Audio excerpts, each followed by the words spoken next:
What do you do when someone begins crying? This is what you're gonna do. You just stop talking and you wait until they're finished, because anything you say is only gonna further or encourage that emotional state. So be ready, because you're gonna hear things like, "You don't care. Why are you always doing this to me?"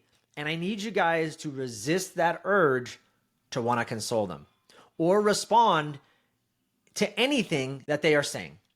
Here's what you're going to do. You're just going to wait patiently until they've exhausted themselves. Because once they stop crying, there's only one of three things that can possibly happen. Number one, either they're going to be willing to carry on with the dialogue, and you can actually begin having an honest conversation, honest communication, or two other things are going to happen, which is silence and removal, which we're going to talk about next. Those are the only other two options that's going to happen. And we know that famous silent treatment comes up, right? So let's talk about that. How do you handle that? Because that's the next step that's going to happen. Well, people that go silent, this was my go-to. I would just be silent. I would remove myself from everything because I didn't want to get in those tough conversations. I didn't want to be vulnerable. So people that go silent or they remove themselves from conversations when things get tough, they have actually no intent of listening to your position. They just shut down.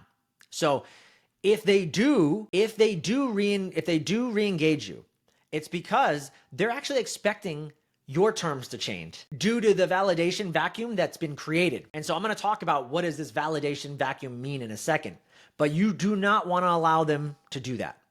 Because now all of a sudden they're in, because they're expecting you to actually change. And people are malleable, people do change. So you have to be careful about that. I'm going to talk about that later as well. But if someone does silent treatment for days or weeks, just make it clear to them that you will stop the relationship if this kind of behavior continues. Because when someone is doing silent treatment, you want to just treat it like a game.